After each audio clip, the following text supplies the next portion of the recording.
हाय students, आता आपण आज बघणार आहोत आयनिक इक्विलिब्रियाचा एक शेवटचा part, that is the common ion effect. Okay, खूप सोपा आणि खूप महत्त्वाचा भाग आहे हा. तर कॉमन आयन इफेक्टला सुरुवात करण्याच्या पूर्वी आपल्याला एक प्रिन्सिपल बघावं लागेल, कारण तो प्रिन्सिपल जरी एक्झामला विचारलं नसलं तरी त्याच्या कन्सेप्टचा उपयोग तुम्हाला कॉमन आयन इफेक्टमध्ये केला जातो. तर त्या कन्सेप्टचं किंवा त्या प्रिन्सिपलचं नाव आहे ली चॅटेलियर्स प्रिन्सिपल.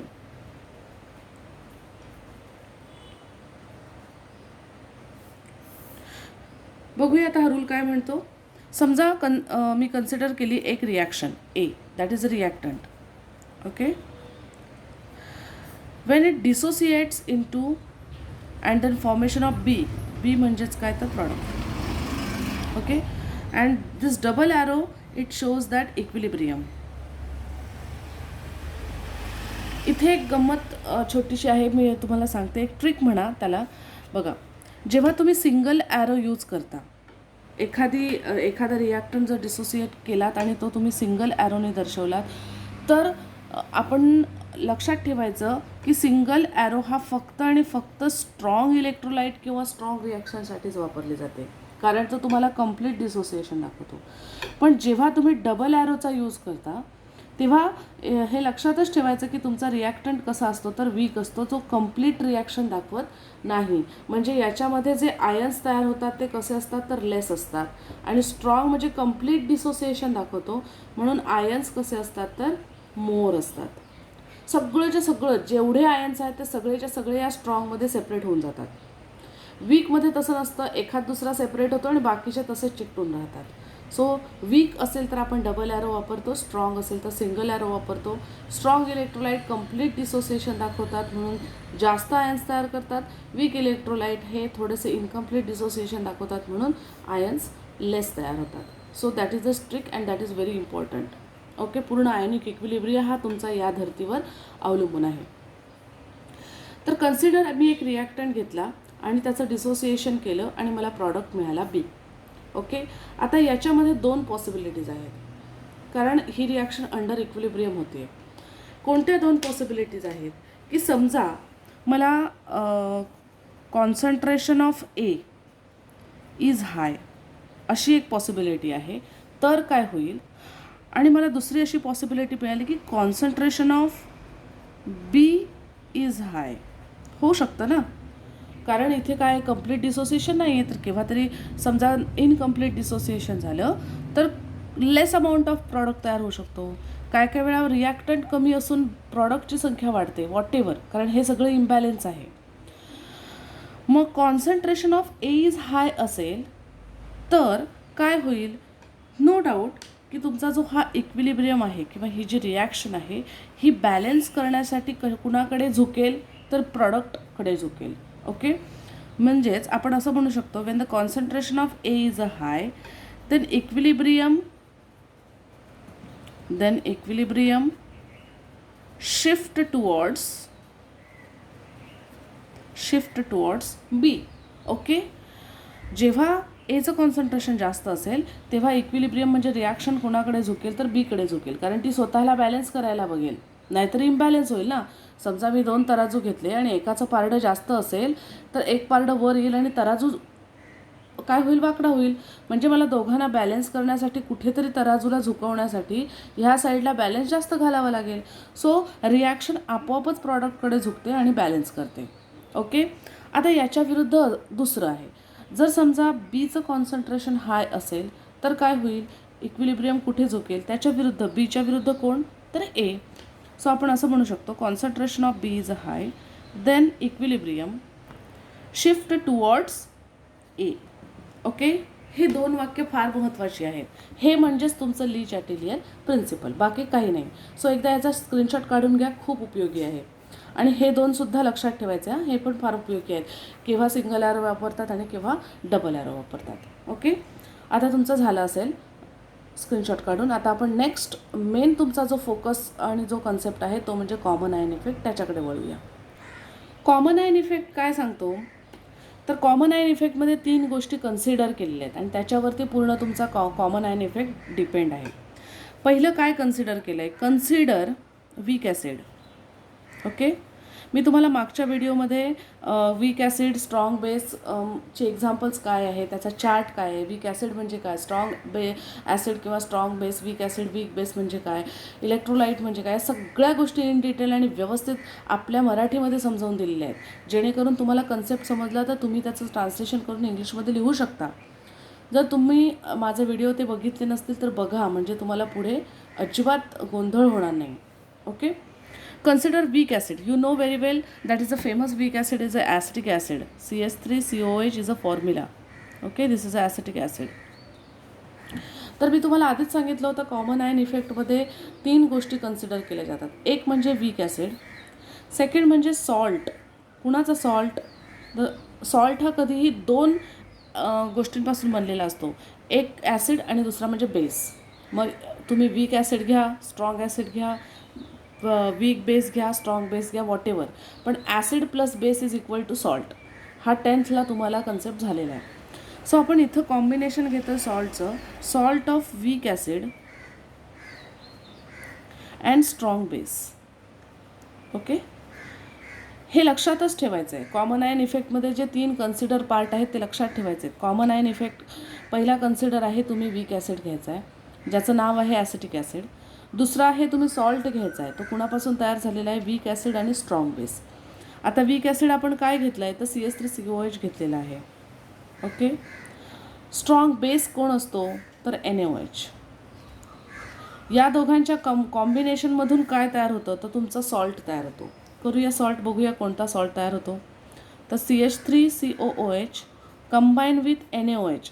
आता मी NaOH जरा वेगळ्या पद्धतीने लिहिते, हा OH इथं घेते म्हणजे मला काय बाहेर पडेल ते तुम्हाला लगेच समजवता येईल. सो आपण असं लिहूया HONA म्हणजेच NaOH. ओके, गोंधळायचं नाही. आता इथे बघा, हा H, इथला एक H आणि हा OH असे बाहेर पडतील आणि हा तुमचा काय असेल H2O म्हणजेच काय, वॉटर. ओके. आता राहिलं कोण, CH3COONA, तो इथं लिहायचा आहे आणि हा तुमचा कोण आहे तर सोडियम ॲसिटेट, सॉल्ट आहे हा. ओके, सोडियम ॲसिटेट सॉल्ट झाला. हा सॉल्ट आपल्याला घ्यायचा आहे इथं, म्हणजे इथे लिहिणार आपण CH3COONA. ओके, सॉल्ट कन्सिडर केला CH3CONA, हा तयार झाला आहे वीक ॲसिड आणि स्ट्रॉंग बेसपासून. आणि तिसरी एक महत्त्वाची कन्सिडरेशन आहे ते म्हणजे आपल्याला या दोघांचं काय करायचं आहे तर डिसोसिएशन करायचं आहे. कोणत्या दोघांचं डिसोसिएशन करायचं आहे तर ॲसिटिक ॲसिडचं आणि ह्या सॉल्टचं डिसोसिएशन करायचं आहे. ओके, आणि डिसोसिएशन नंतर आपल्याला काय मिळतं ते बघूया. समजा मी CH3COOHचं डिसोसिएशन केलं. ओके, आता CH3COOH हा कसा आहे, वीक आहे. वीक, मी तुम्हाला मागे म्हटलं होतं वीक ॲसिड असेल तर त्याचं डिसोसिएशन डबल ॲरोनी दाखवतात. सो आपण डबल ॲरोनी दाखवायचं. ओके, कारण हा तुमचा कोण आहे, वीक ॲसिड आहे. जेव्हा मी याचं डिसोसिएशन करेन तेव्हा H आपला बाहेर काढेल आणि तयार होईल CH3COO- प्लस H प्लस, म्हणजे ॲसिटेट आयन तुमचा तयार झाला इथं. ओके, आता इथं मी तुम्हाला मगाशी सांगितलं होतं तुमचा ॲसिड कसा आहे, वीक आहे, म्हणजे तो आयन्स कसे तयार करेल तर लेस, कमी प्रमाणात तयार करेल, कारण वीक आहे. कंप्लीट डिसोसिएशन त्याचं होत नाही आहे, तो 3 हायड्रोजन इथे चोरून ठेवतो आहे. ओके, समजा मी सॉल्टचं डिसोसिएशन केलं. आता हा बघा, हा सॉल्ट आहे तुमचा सोडियम ॲसिटेट, याचं डिसोसिएशन करूया CH3COONA. हा आहे तुमचा सॉल्ट, मी याचं डिसोसिएशन केलं. आता सॉल्टचं डिसोसिएशन करत असताना सॉल्ट हा कंप्लीट डिसोसिएशन होतो. ओके, म्हणजे थोडक्यात तो स्ट्रॉंगच्या ह्याच्यात जातो, म्हणजे आपण ॲरो वापरताना सिंगल वापरणार आहोत. काय तयार होतं बघा, Na सेपरेट होतो आणि हा सेपरेट होतो CH3COONA Na प्लस. इथं सुद्धा आपण बघतोय तर ॲसिटेट आयनच तयार होतोय, कॉमन आयन. पण इथे कंप्लीट डिसोसिएशन झालं आहे त्याच्यामुळे आयन्स छान भरपूर तयार होतात. ओके, आयन्स कसे तयार होतात, मोर आयन्स. ओके, तर ही तुमची आहे. इथपर्यंत आधी ह्या 3 कन्सिडरेशनचा स्क्रीनशॉट काढून घ्या, याचा काढून घ्या आधी. ओके, आणि आता याचा काढून घ्या. इथपर्यंत सगळ्यांना समजलं असेल. परत एकदा सांगते, कॉमन आयन इफेक्टमध्ये 3 गोष्टींना कन्सिडर करायचं आहे. एक म्हणजे तुमचा वीक ॲसिड, ज्याचं नाव आहे ॲसिटिक ॲसिड. दुसरं म्हणजे तुमचा सॉल्ट, वीक ॲसिड आणि स्ट्रॉंग बेसचा. ओके. आणि त्याच्यापासून कोणता सॉल्ट मिळाला तर सोडियम ॲसिटेट सॉल्ट मिळाला. आता आपण काय करणार आहोत, सोडियम ॲसिटेट सॉल्टचं डिसोसिएशन करणार आहोत. डबल ॲरो का दाखवला आहे, कारण ॲसिड तुमचा कसा आहे, वीक आहे, जो की कंप्लीट डिसोसिएशन दाखवत नाही. ओके. आणि तयार होतो ॲसिटेट आयन, ज्याची अमाऊंट असते अतिशय कमी, म्हणजे लेस. का लेस असते, कारण तो सगळे हायड्रोजन बाहेर काढत नाही. Next that is the salt. Okay. When the salt dissociate, it shows the complete dissociation and then formation of the acetate ion. The number of ions is a more. Okay, that means dissociation is a complete dissociation. These are the 4 points and that is very important to learn. Okay, आता आपण हे पुढे बघूया. तुम्ही बघितलंय की त्या चारही कन्सिडरेशनमध्ये जेव्हा मी डिसोसिएशन केलं तेव्हा त्या दोघांमध्ये कोणते आयन मिळाले आपल्याला, CH3COOH मायनस आयन मिळाले, ॲसिटेट आयन. तुमच्या वीक ॲसिडच्या रिॲक्शनमध्ये ते कसे मिळाले, लेस मिळाले. आणि आणि सॉल्टमध्ये कसे मिळाले तर जास्त मिळाले. ओके, मोर. जर समजा ही रिॲक्शन एकाच बीकरमध्ये केली जाते, जर मी या दोघांना एकत्र केलं तर काय होईल, कॉन्सन्ट्रेशन वाढेल.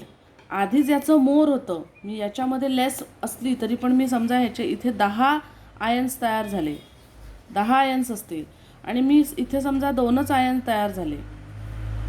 मी या 2ला 10मध्ये मिक्स केल्यानंतर 12 झाले, म्हणजे तुमची ओव्हरऑल कॉन्सन्ट्रेशन काय होईल, वाढेल. Overall concentration increases.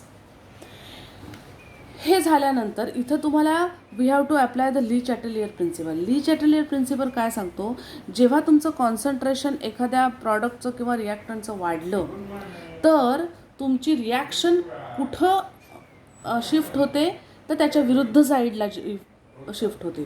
तर विरुद्ध साईडला वीक ॲसिड आहे आणि सॉल्ट पण आहे, तर कुणाकडे जाईल, सॉल्टकडे तर अजिबात जाणार नाही, तो जाईल तर वीकलाच पकडणार. म्हणजे तुमची ओव्हरऑल रिॲक्शन शिफ्ट कुठं होईल तर वीक ॲसिडकडे होईल. Okay.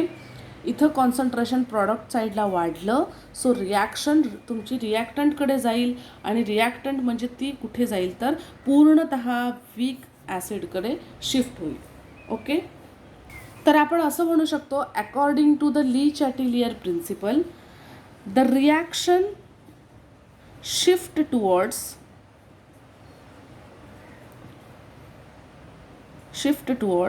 The weak acid to weak acid, weak ॲसिडकडे शिफ्ट होईल.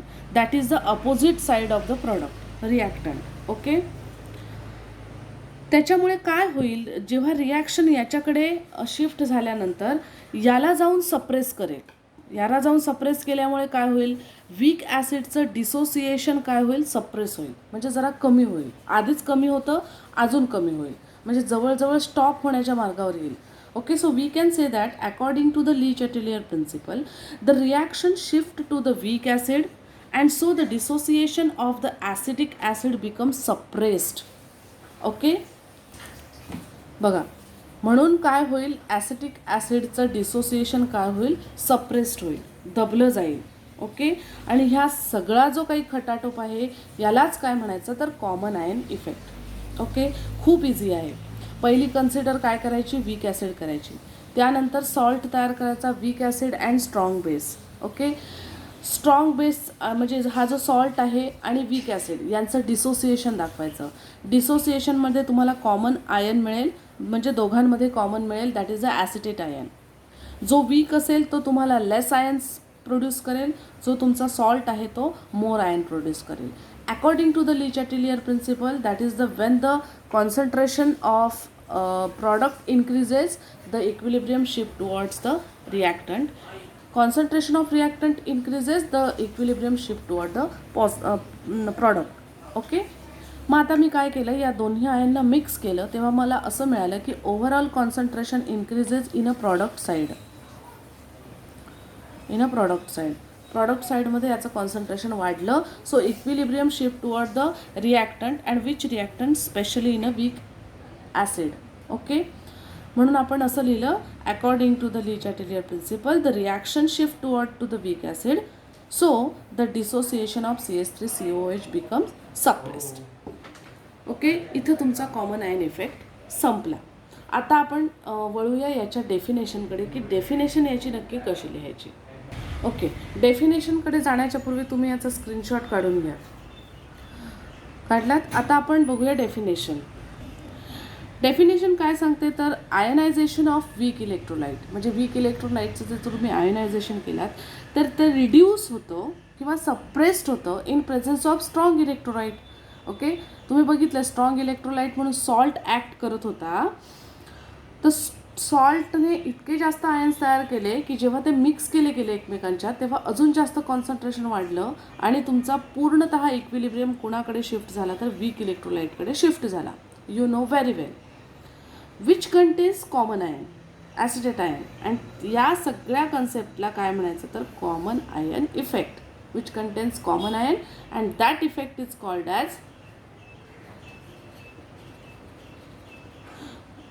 As common ion effect. Okay, याचा पण एकदा स्क्रीनशॉट काढून घ्या. डेफिनेशन विचारली जाते 1 मार्काला वगैरे, आणि त्याला जोडून एखादा क्वेश्चन असतो, 2 किंवा 3 मार्काचा क्वेश्चन विचारला जाऊ शकतो. So that is a very important. झालं. आता आपण बघणार आहोत कॉमन आयन इफेक्ट आणि सोल्युबिलिटी यांच्यामध्ये रिलेशन काय आहे आणि कॉमन आयन इफेक्ट सोल्युबिलिटीवर काय इफेक्ट टाकतो. Okay, so that is the last concept of this lesson. Effect of common ion on solubility. So same आहे. We have to consider first one electrolyte, weak electrolyte. जसं आपण common ion इफेक्टला weak electrolyte किंवा weak acid consider केलं होतं, तसंच इथं आपण पहिली कन्सिडर काय करणार आहोत, वीक इलेक्ट्रोलाइट, ज्याचं नाव आहे AgCl. ओके, त्यानंतर आपण करणार आहोत स्ट्रॉंग इलेक्ट्रोलाइट. तिथं आपण सॉल्ट घेतला होता, स्ट्रॉंग आणि वीकचा.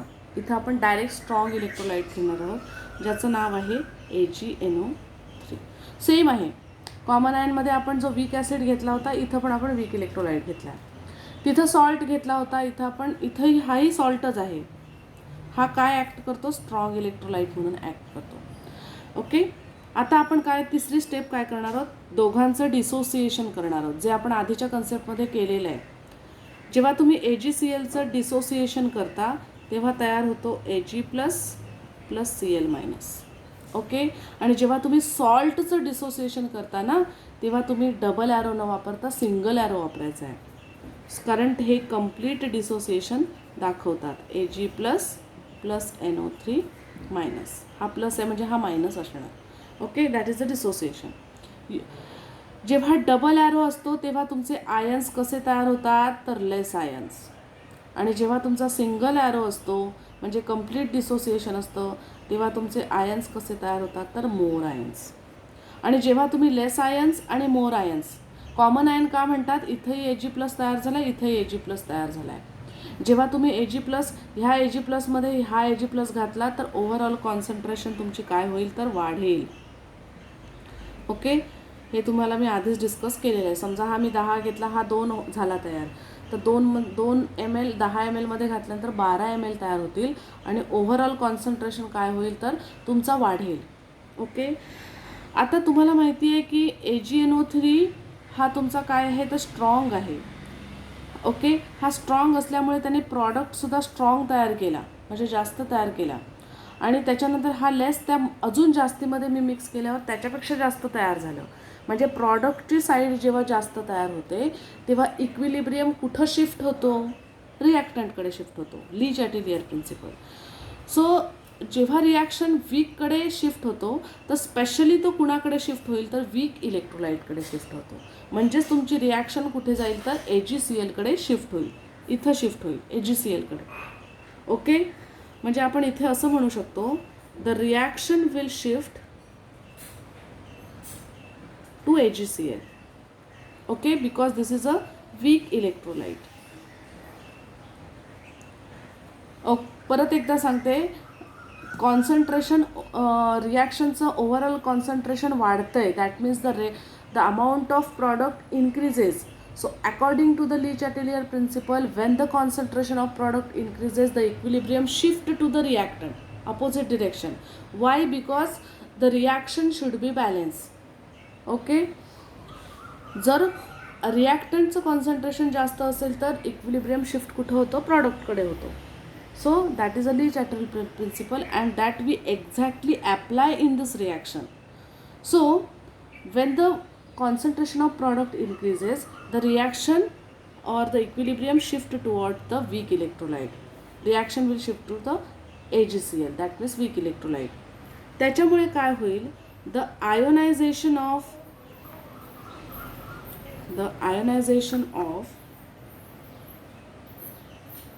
or आपण असंच म्हणूया, the ionization becomes suppress. Okay, and that effect is called as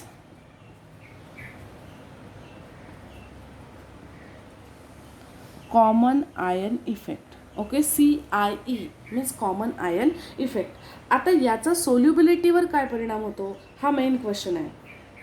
सोल्युबिलिटीवर काय परिणाम होईल, आयोनायझेशन सप्रेस झालं म्हणजे AgClला काय केलं गेलं, सप्रेस केलं गेलं म्हणजे AgClची सोल्युबिलिटी काय होणार, कमी होणार, कमी सोल्युबल होणार तो. सो आपण इथे लास्ट पॉईंट असं म्हणू शकतो, the solubility of AgCl become decreases due to common ion effect. Okay, AgClची सोल्युबिलिटी कमी होईल कारण कॉमन आयन इफेक्ट आहे. म्हणून स्ट्रॉंग इलेक्ट्रोलाइटने काय केलं आहे, AgClला पूर्णतः सप्रेस केलेलं आहे. So that is the relation between the common ion effect on to the solubility, और we can say that the effect of the common ion on the solubility. So take a screenshot. घेतलात, याचा पण 2 मार्काला question येऊ शकतो किंवा 3 मार्काला question येऊ शकतो. What is the common ion effect and what is the effect of common ion on solubility, असा पण येऊ शकतो, जोड प्रश्न. ओके, आणि अशा रीतीने तुमचा आयनिक इक्विलिब्रिया हा लेसन पूर्णतः संपलेला आहे. आता आपण नेक्स्ट व्हिडिओमध्ये इलेक्ट्रोकेमिस्ट्री स्टार्ट करणार. Okay, thank you.